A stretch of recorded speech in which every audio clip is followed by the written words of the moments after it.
Hello everyone, S&D academy YouTube channel में आपका स्वागत है। तो आज का हमारा टॉपिक शासन व्यवस्था को लेकर है, जिसका नाम one nation one ration card है।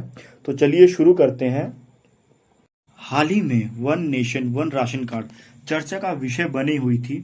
तो चलिए जानते हैं इसके बारे में कि ये चर्चा का विषय क्यों बनी हुई थी। तो जो भारत का असम राज्य है, यह भारत का पूर्वोत्तर राज्य है। असम भारत का 36वां टोटल यूटी और राज्यों को मिलाकर 36वें नंबर पर ONORC को लागू करने वाला राज्य बन गया है। इसके साथ ही ONORC को भारत के सभी यूटीज और सभी राज्यों में सफलतापूर्वक लागू किया गया, जिसने पूरे देश में खाद्य सुरक्षा सुनिश्चित की है। ONORC योजना का अधिकतम लाभ उठाने के लिए भारत सरकार ने मेरा राशन मोबाइल एप्लीकेशन को लॉन्च किया है, जो भारत के 13 लैंग्वेज में उपलब्ध है। कोविड महामारी के पिछले लास्ट 2 वर्षों के दौरान, जैसे हम लोगों को पता ही है कि हमें कितनी दिक्कतों का सामना करना पड़ा। ONORC योजना राष्ट्रीय खाद्य सुरक्षा एक्ट NFSA के लाभार्थियों के विशेष रूप में, जैसे प्रवासी लाभार्थियों को रियायती खाद्यान्न सुनिश्चित करने में योगदान दिया है। तो चलिए जानते हैं ONORC के बारे में। ONORC योजना NFSA यानी नेशनल फूड सिक्योरिटी एक्ट के तहत लागू की जा रही है। इसके तहत प्रवासी NFSA एक्ट 2013 के लाभार्थी देश में कहीं भी अपनी पसंद के किसी भी उचित मूल्य की दुकान से अपने हिस्से के खाद्यान्न कोटे की खरीद कर सकते हैं। ONORC का कार्य 2019 में शुरू किया गया था। यह प्रणाली उनके परिवार के सदस्यों को घर पर यदि कोई हो तो उसे राशन कार्ड पर शेष खाद्यान्न का दावा करने की अनुमति देता है। तो चलिए जानते हैं NFSA क्या है, यानी नेशनल फूड सिक्योरिटी एक्ट क्या चीज है। NFSA के तहत लोगों को कम कीमत में खाद्यान्न प्रदान किया जाता है। सार्वजनिक वितरण प्रणाली के तहत यह योजना संचालित किया जाता है। इसे NFSA एक्ट 2013 द्वारा चलाया जा रहा है।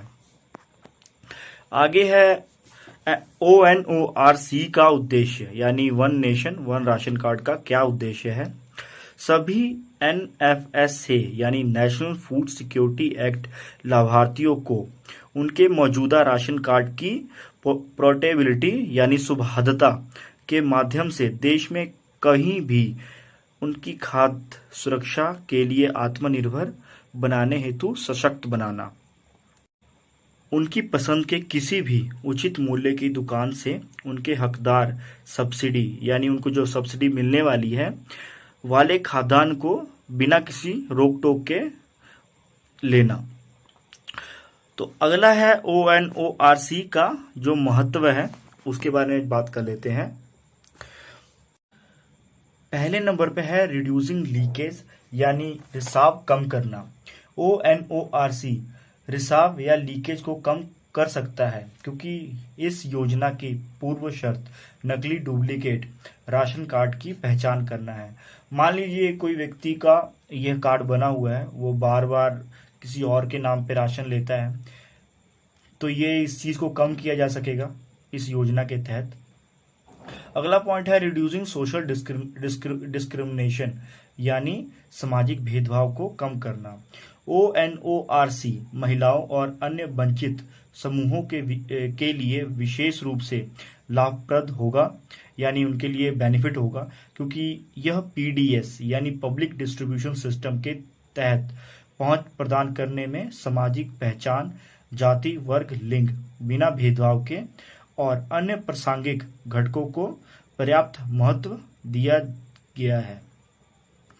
नंबर 3 पे है इनेबलिंग राइट टू फूड, यानी भोजन के अधिकार की रक्षा करना।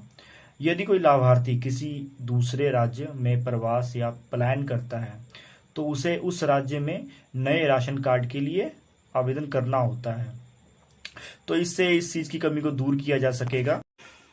ONORC सामाजिक न्याय के लिए इस भौगोलिक बाधा को दूर करने और भोजन के अधिकार को सक्षम करने की परिकल्पना करता है।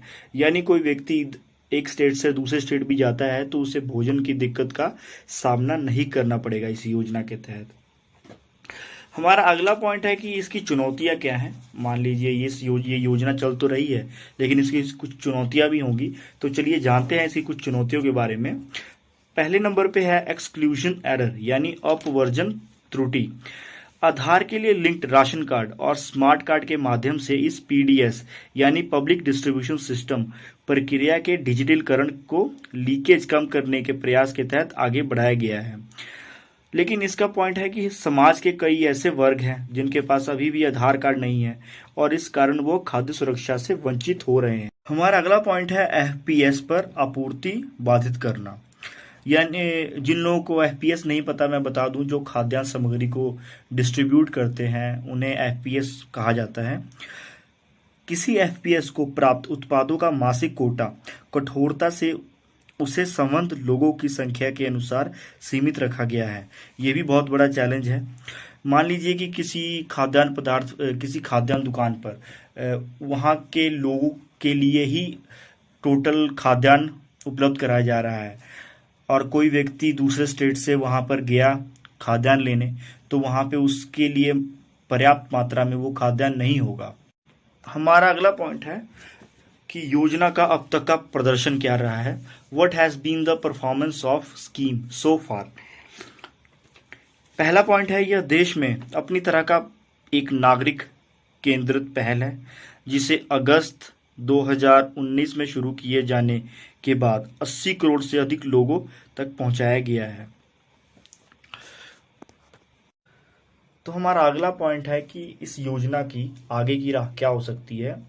तो नंबर 1 पॉइंट पे है, खाद्य सुरक्षा को पोषण सुरक्षा के व्यापक ढांचे के रूप में देखा जाना चाहिए। इसलिए ONORC को समेकित बाल विकास योजनाएं, मिड डे मील भोजन, टीकाकरण, स्वस्थ देखभाल और अन्य सुविधाओं की पोर्टेबिलिटी की अनुमति देनी चाहिए। वहीं गरीबी रेखा से नीचे का परिवार किसी भी किराना स्टोर से बाजार मूल्य पर चावल, दाल, चीनी और तेल कूपन के माध्यम से या नकद द्वारा पूरी तरह से भुगतान करके खरीद सकता है।